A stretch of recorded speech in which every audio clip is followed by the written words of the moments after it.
कारगिल येथून अवैधरित्या LOC cross करून पाकिस्तानात गेलेल्या नागपुरातील सुनीता जामगडे या प्रकरणामध्ये अनेक धक्कादायक जे खुलासे आहेत ते या ठिकाणी समोर येत आहेत। सुनीता जामगडे ही LOC क्रॉस करून कारगिल या ठिकाणून LOC क्रॉस केल्यानंतर अवैध प्रकारे पाकिस्तानात गेली होती। पाकिस्तानी रेंजर्सनी सुनीता जामगडे हिला अमृतसर पोलिसांच्या स्वाधीन केलं होतं।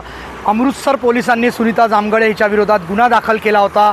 सुनीता जामगडे ही नागपुरातील कपिल नगर या ठिकाणची रहिवासी असल्यामुळे अमृतसर पोलिसांनी नागपूर पोलिसांना या संपूर्ण प्रकरणाची माहिती दिली आणि अमृतसर पोलिसांनी सुनीता जामगडे हिला नागपूर पोलिसांच्या हवाले केलं। नागपुरात सुनीता जामगडे हिच्या विरोधात कपिल नगर पोलीस ठाण्यामध्ये सिक्रेसी ॲक्ट अंतर्गत गुन्हा जो आहे तो दाखल करण्यात आलेला आहे। यामध्ये नागपूर पोलिसांच्या तपासामध्ये अनेक धक्कादायक खुलासे जे आहे ते सुनीता जामगडे हिच्या जबाबामध्ये समोर आलेले आहे। कारण जो मोबाईल सुनीता जामगडे हिने वापरलेला होता त्या मोबाईलमध्ये 2 पेक्षा जास्त पाकिस्तानी ॲप्स जे आहेत त्या नागपूर पोलिसांना दिसून आलेले आहे आणि नागपूर पोलीस त्याची फॉरेन्सिक चौकशीसुद्धा करतायत। खरं तर नागपुरातील कपिल नगर या परिसरात राहणारी 43 वर्षीय महिला सुनीता जामगडे ही आपल्या 14 वर्षाच्या मुलासोबत मे महिन्याच्या पहिल्या आठवड्यात नागपुरातून फिरण्यासाठी पंजाब येथील अमृतसर चंदीगड या ठिकाणी गेलेली होती आणि 14 मे रोजी ती कारगिल या ठिकाणून LOC क्रॉस करून अवैधरित्या पाकिस्तानामध्ये दाखल झालेली होती। सुनीता जामगडे हिला पाकिस्तानी रेंजर्सनी अमृतसर पोलिसांच्या हवाले केलं आणि अमृतसर पोलिसांनी नंतर ती नागपूरची रहिवासी असल्यामुळे तिला नागपूर पोलिसांच्या हवाले केलं आहे। नागपूर पोलिसांनी सुनीता जामगडे हिच्या विरोधात सिक्रेसी ॲक्ट अंतर्गत गुन्हा दाखल केलेला आहे। सध्या सुनीता जामगडे हिची न्यायालयीन कोठडीमध्ये रवानगी करण्यात आलेली असली तरी सुनीता जामगडे ही 14 मे रोजी कारगिल येथून लापता झाल्यामुळे आणि अवैधरित्या ती पाकिस्तानात गेल्यामुळे कारगिल पोलिसांचं एक पथक कालच नागपुरात दाखल झालेलं आहे आणि सुनीता ही न्यायालयीन कोठडीत असल्यामुळे तिचा प्रोडक्शन वॉरंट घेऊन तिला कारगिल पोलीस त्या ठिकाणी चौकशीसाठी घेऊन जाणार आहे। सुनीता हिच्या विरोधात कारगिल ठिकाणी एक गुन्हा दाखल झालेला आहे। त्या ठिकाणी विशिष्ट नियम आहेत कारगिल या ठिकाणी, त्या विविध कलमांतर्गत तिच्या विरोधात त्या ठिकाणी गुन्हा जो आहे तो दाखल झालेला आहे।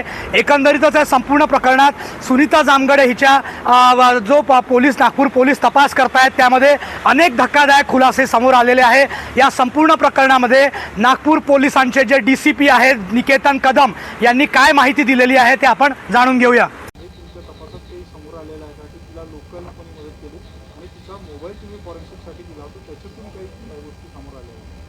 ते मोबाईलच्या फॉरेन्सिक्समध्ये मी जसं सांगितलं की ते आपल्याला सोशल मीडियावरच्या काही चॅटिंग्स मिळून आलेल्या आहेत आणि तिला म्हणजे त्या महिलेला बॉर्डर क्रॉस करण्यासाठी लोकल काही मदत झाली का?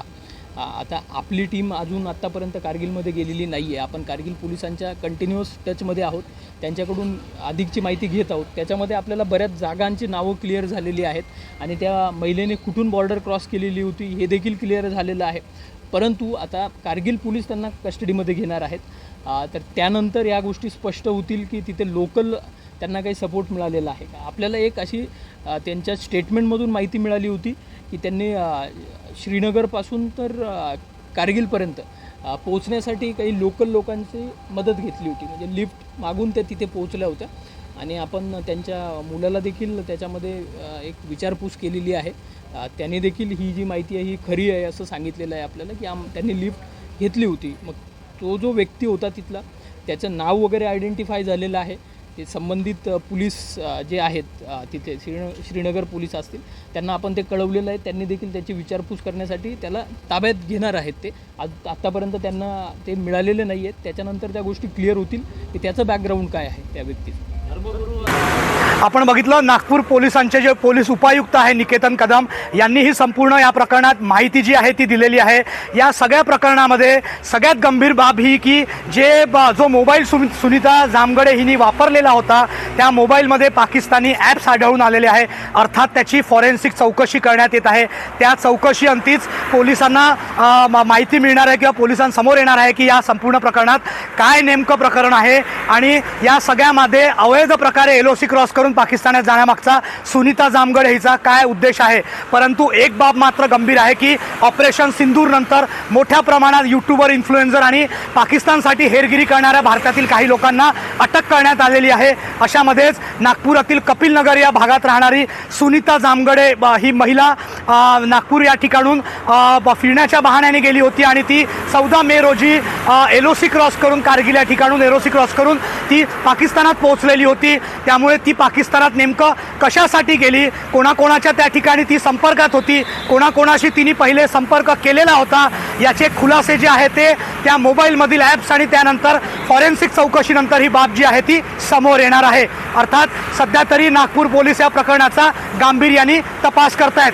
महत्त्वपूर्ण गोष्ट म्हणजे या संपूर्ण प्रकरणामध्ये NIAने सुद्धा नागपूर पोलिसांना एक प्रश्नावली पाठवली आहे. त्यामध्ये सुनीताच्या तपासात त्यांना काय महत्त्वाच्या बाबी आढळून आल्या त्या संदर्भात माहिती मागवली आहे. त्यामुळे कुठेतरी आतंकी कनेक्शन जर समोर आलं तर या ठिकाणी NIA सुद्धा या प्रकरणाचा तपास करू शकते. योगेश पांडे, नागपूर, मुंबई तक.